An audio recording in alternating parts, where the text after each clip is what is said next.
Today we're going to read The Devil in the White City by Erik Larson. Prologue. Aboard the Olympic. The date was April 14, 1912, a sinister day in maritime history. But of course the man in Suite 6365, Sheltered Deck C, did not yet know it. What he did know was that his foot hurt badly, more than he'd expected. He was 65 years old and had become a large man.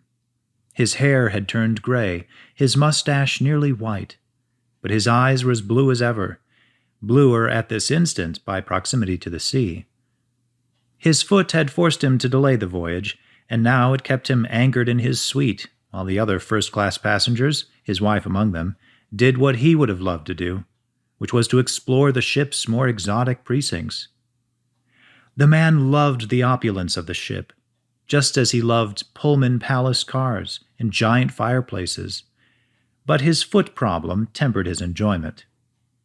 He recognized that the systemic malaise that caused it was a consequence in part of his own refusal over the years to limit his courtship of the finest wines, foods, and cigars.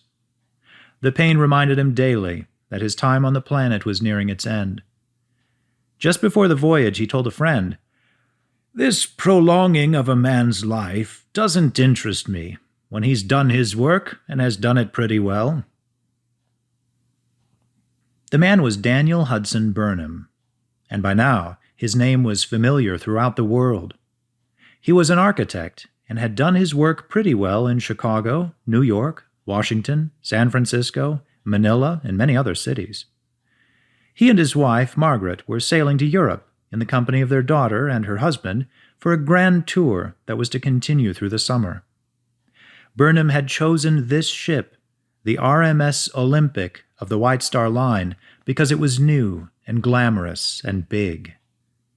At the time he booked passage, the Olympic was the largest vessel in regular service, but just 3 days before his departure, a sister ship, a slightly longer twin, had stolen that rank when it set off on its maiden voyage. The twin, Burnham knew, was at that moment carrying one of his closest friends, the painter Francis Millet, over the same ocean but in the opposite direction. As the last sunlight of the day entered Burnham's suite, he and Margaret set off for the first-class dining room on the deck below. They took the elevator, to spare his foot the torment of the grand stairway, but he did so with reluctance, for he admired the artistry in the iron scrollwork of its balustrades and the immense dome of iron and glass that flushed the ship's core with natural light. His sore foot had placed increasing limitations on his mobility. Only a week earlier, he'd found himself in the humiliating position of having to ride in a wheelchair through Union Station in Washington, D.C., the station he had designed. The Burnhams dined by themselves in the Olympic's first-class saloon, then retired to their suite, and there, for no particular reason, Burnham's thoughts returned to Frank Millet. On impulse, he resolved to send Millet a mid-sea greeting via the Olympic's powerful Marconi wireless. Burnham signaled for a steward. A middle-aged man in knife-edge whites took his message up 3 decks to the Marconi room, adjacent to the officers' promenade. He returned a few moments later, the message still in his hand, and told Burnham the operator had refused to accept it. Footsore and irritable, Burnham demanded that the steward return to the wireless room for an explanation. Millet was never far from Burnham's mind, nor was the event that had brought the two of them together, the Great Chicago World's Fair of 1893. Millet had been one of Burnham's closest allies in the long, bittersweet struggle to build the fair. Its official name was the World's Columbian Exposition, its official purpose, to commemorate the 400th anniversary of Columbus's discovery of America. But under Burnham, its chief builder, it had become something enchanting, known throughout the world as the White City. It had lasted just 6 months, yet during that time, its gatekeepers recorded 27.5 million visitors. This when the country's total population was 65 million. On its best day, the fair drew more than 700,000 visitors. That the fair had occurred at all, however, was something of a miracle. To build it, Burnham had confronted a legion of obstacles, any one of which should have killed it long before opening day.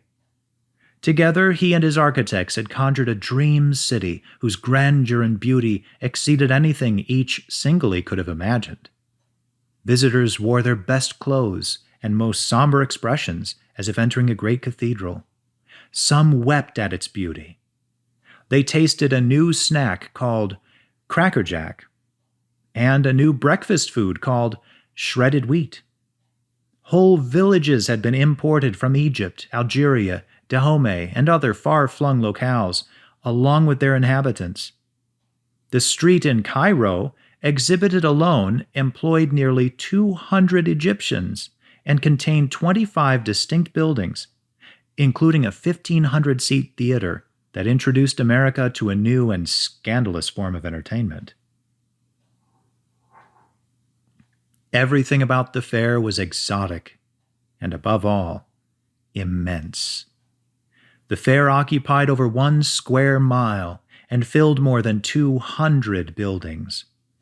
A single exhibit hall had enough interior volume to have housed the U.S. Capitol, the Great Pyramid, Winchester Cathedral, Madison Square Garden, and St. Paul's Cathedral all at the same time.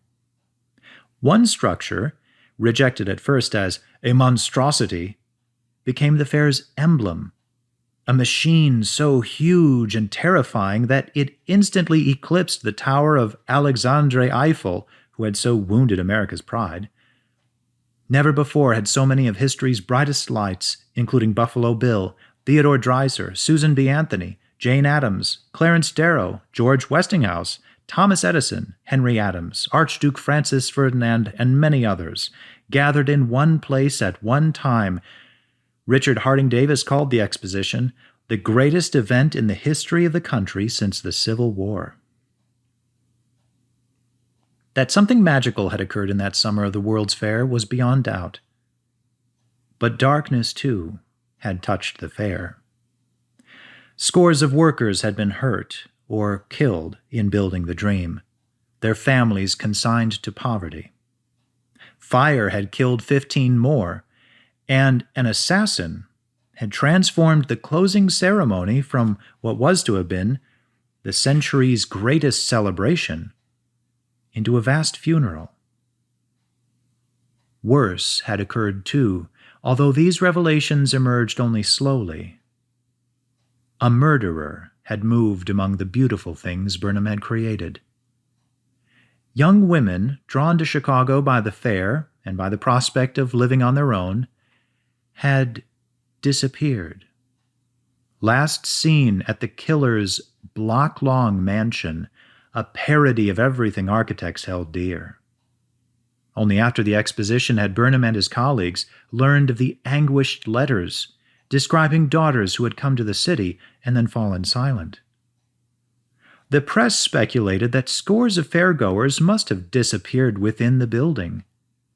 Even the street-hardened members of the city's Whitechapel Club, named for the London stalking grounds of Jack the Ripper, were startled by what detectives eventually found inside, and by the fact that such grisly events could have gone undiscovered for so long.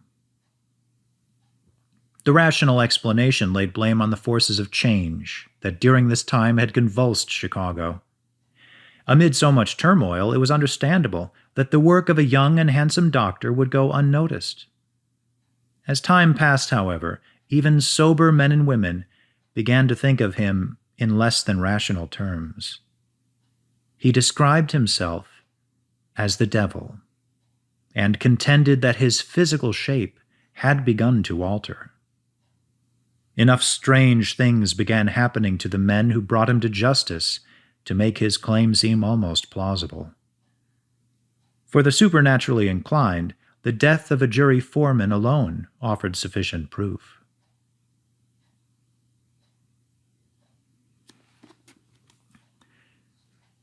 The Devil in White City by Erik Larson. It's a fantastic book. I'd highly recommend it. But you're going to have to get the book yourself.